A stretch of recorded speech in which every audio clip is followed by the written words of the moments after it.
Alors, dans cette vidéo, nous allons prouver que 2 égale 1 et que 0 est différent de 0. Alors évidemment, cette égalité et cette inégalité est totalement fausse, et en réalité, ce que l'on va faire, c'est que on va faire des petits calculs, mais à un moment du calcul, je vais faire une erreur. Et donc, le but de l'exercice, c'est de trouver l'erreur que je vais faire, sachant que cette erreur est une erreur très classique que font les élèves, et donc le but c'est bien sûr de trouver cette erreur afin que vous ne reproduisiez pas cette erreur en exercice. Alors d'abord on va essayer de faire un petit calcul pour montrer que 2 est égal à 1. Pour ça, on va prendre deux réels A et B qui sont égaux. Donc on va prendre A qui est égal à B, et on va supposer que A et B sont non nuls. Alors on verra que si on les suppose nuls, c'est un petit peu la même chose, mais c'est moins intéressant. Donc je vais supposer que A et B sont non nuls. Ce que je vais faire, c'est que je vais multiplier par A à gauche et à droite. Donc, pas de souci, je multiplie par A à gauche et à droite, ça fait A fois A égale A fois B. A fois A, ça fait A carré, donc ça me fait A carré égale A fois B. Maintenant, ce que je vais faire, c'est que je vais soustraire à gauche et à droite B carré, par exemple. Donc ça me donne A carré moins B carré est égal à AB moins B carré. J'ai le droit, c'est une égalité. Je fais moins B carré à gauche et à droite. Et là, à gauche, je reconnais une identité remarquable qui est A carré moins B carré. A carré moins B carré, on sait d'après les identités remarquables que ça vaut A moins B facteur de A plus B. Alors à droite, j'ai pas d'identité remarquable. Par contre, je vois que je peux factoriser par petit b. Donc ça me fait b facteur de... Donc ici, si je factorise AB, ça me donne A. Et b carré, si je factorise par b, ça me donne moins b. Si je redéveloppe, ça me fait b fois A moins b carré. Je retombe bien sur ce que j'ai ici. Maintenant, l'intérêt d'avoir factorisé, c'est que je vois que j'ai A moins b à gauche et à droite qui se simplifient. Et donc, j'ai A plus b qui est égal à petit b. Maintenant, on va continuer le calcul. J'ai A plus B égale B. Alors, le souci, c'est que le A, c'est pas comme les B, mais j'ai A égale B. Donc c'est parfait. Si A égale B, je vais pouvoir remplacer. Ça me donne B plus B qui est égal à B. B plus B, ça fait 2B, donc ça fait 2B qui est égal à B. Et maintenant, je peux éventuellement diviser par B, parce que là, les B maintenant se simplifient. Et donc ça fait 2 qui est égal à 1, puisque les b se simplifient. Et c'est là qu'on arrive à n'importe quoi, parce que évidemment 2 n'est pas égal à 1, donc là on se dit, tiens, il y a un problème quelque part, et donc le but c'est de trouver quel est le problème dans mon raisonnement qui fait que j'arrive à cette absurdité, alors qu'au début j'ai fait des calculs qui, a priori, ne posent pas de soucis. Donc pour ça, vous pouvez éventuellement mettre la vidéo en pause et essayer de trouver la solution. Si vous la trouvez, tant mieux. Si vous ne la trouvez pas, eh bien, je vais vous montrer quelle est l'erreur qui a été commise ici. Alors l'erreur, c'est l'erreur la plus fréquente que font les élèves quand on a en plus des lettres et non pas ici des chiffres. L'erreur la plus fréquente, c'est la division par 0. Donc la division par 0, bien sûr, est strictement interdite, puisque par exemple 3 divisé par 0, ou 2 divisé par 0, ou moins 1 divisé par 0, ça n'existe pas mathématiquement, c'est une absurdité. Et malheureusement, quand c'est 0, ça, il n'y a pas de souci. Par contre, si je dis 3 divisé par x, là, le x étant une variable, il faut bien penser que x est différent de 0. Alors si x est différent de 0, il n'y a pas de souci. Par contre, si x n'est pas différent de 0, et là, ça pose problème, puisque potentiellement, on peut diviser par 0. Là, c'est ce qui s'est passé ici, puisque, à cette étape-là, j'ai dit je simplifie les A-B. Les A-B se simplifient, sauf que qu'est-ce que ça veut dire qu'on simplifie les A-B? Ça veut dire qu'on divise par A-B.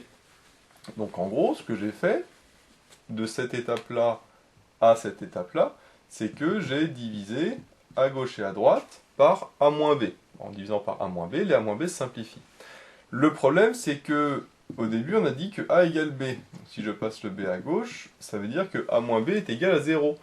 Et comme dit, je divise par A-B, si je divise par A-B, ça veut dire que je divise par 0. Donc en réalité, à cette étape-là, j'ai divisé par 0. Et comme on l'a dit, c'est strictement interdit de diviser par 0. Donc ça veut dire que ici, quand je suis passé de là à là, eh bien, j'ai divisé par 0 et donc j'ai fait n'importe quoi. C'est pour ça qu'à la fin, j'arrive ici à 2 égale 1, qui est une absurdité. Donc voilà un petit peu l'idée de cette démonstration, enfin de cette fausse démonstration hein, plutôt, qui était un calcul, a priori avec des étapes plutôt simples, mais comme on le voit, si à un moment on divise par a moins b, et ben on peut arriver à une absurdité. Et donc voilà un petit peu l'idée de cet exercice. Dans le même ordre d'idée, on va montrer que 0 est différent de 0 avec le même style de raisonnement. Donc l'idée va être la suivante, c'est que cette fois-ci, on va prendre deux réels qu'on va appeler x et y, mais qui vont être différents. Donc je prends un x et un y différents, et on va supposer par exemple que x est égal à 0 et que y est égal à 2. Ici, il n'y a pas de souci, hein, je peux bien prendre x égale 0, y égale 2, puisque 0 est différent de 2, donc je peux bien prendre les deux. Maintenant, on va faire des petits calculs un petit peu comme tout à l'heure. Donc on va d'abord multiplier par x à gauche et à droite. Donc ça me fait x fois x, qui est toujours différent de x fois y. Hein. Les règles pour l'inégalité, c'est exactement les mêmes que pour les égalités. Donc on va dire, bah, tiens, je vais multiplier par x, par exemple. Donc là, ça me donne x carré différent de xy. Un petit peu comme tout à l'heure, je vais faire x carré moins y carré, qui va être différent du coup de xy moins y carré. Là, comme tout à l'heure, je mets moins y carré à gauche et à droite. Je factorise, parce que tout à l'heure on a vu, un carré moins b carré, c'est l'identité remarquable. Donc ça me donne x moins y facteur de x plus y, qui est différent de y facteur de x moins y. Là, c'est exactement la même factorisation que tout à l'heure, sauf que tout à l'heure c'était a et b. Ici, c'est x et y. Mais bien sûr, c'est le même souci. Et là, on va se dire, bah tiens, maintenant j'ai x moins y, je ne vais pas tomber dans le panneau, puisque ça peut être égal à 0. Oui, mais attention, ici j'ai le x qui est différent de y. Et comme x est différent de y, j'ai x moins y qui est différent de 0. Donc là, maintenant, comme x moins y est différent de 0, là, j'ai le droit de diviser à gauche et à droite par x moins y. Donc, si je simplifie à gauche et à droite par x moins y, ça me donne x plus y, qui est différent de y. Et maintenant, je peux faire moins y à gauche et à droite, et donc les y se simplifient, et donc ça me donne x différent de 0. Le problème, c'est que le x est égal à 0. Donc si je remplace le x par 0, bah, ça me fait 0 est différent de 0. Et là on se dit, bah, c'est n'importe quoi, puisque comme tout à l'heure, 2 égale 1, c'était absurde. Bah, 0 différent de 0, encore une fois, là c'est absurde. Ah donc, même principe, là le but c'est de trouver le problème dans mon calcul, à quelle ligne est-ce que j'ai fait une erreur. Bien sûr, ce ne sera pas ici, puisque là, cette fois-ci, x moins y est différent de 0, donc là, c'est pas la division par 0 qui a posé un problème, et donc je vous laisse trouver, cette fois-ci, l'erreur au niveau du calcul. Même principe, vous pouvez mettre la vidéo en pause, si vous trouvez tant mieux, si vous ne trouvez pas, eh bien, je vais donner la solution. Là, cette fois-ci, l'erreur ne vient pas de la division par 0, mais de la multiplication par 0. Parce qu'il ne faut pas oublier que x est égal à 0. Or, à la première étape, qu'est-ce que j'ai fait? Là, j'ai multiplié par x. D'accord? J'ai multiplié pareil à gauche et à droite. Sauf que x étant égal à 0, j'ai multiplié finalement par 0. En fait, le fait de multiplier par x, ça revient à multiplier par 0. Et là, c'est là qu'il y a un petit souci, puisque si je dis par exemple que 3 est différent de 4, si je multiplie par 0 à gauche et à droite, ça me fait 3 fois 0 qui est différent de 4 fois 0. Sauf que 3 fois 0, ça fait 0, et 4 fois 0, ça fait 0. Donc je me retrouve avec 0 différent de 0.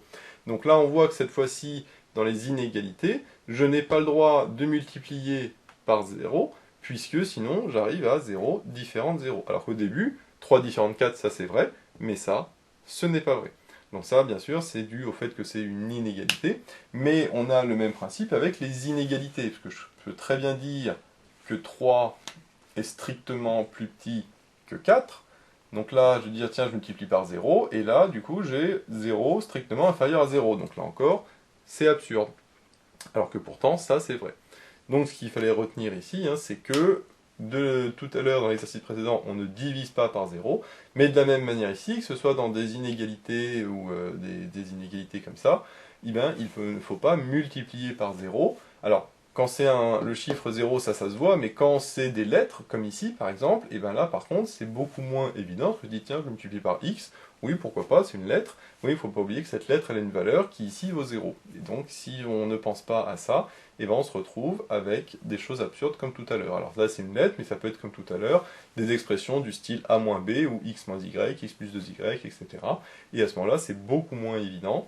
Et malheureusement, très souvent, les élèves ne pensent pas à la possibilité que la variable puisse être égale à 0, et donc soit ils divisent par 0, soit ils multiplient par 0, sans vraiment s'en apercevoir, mais au final, ils arrivent à des choses qui sont absurdes.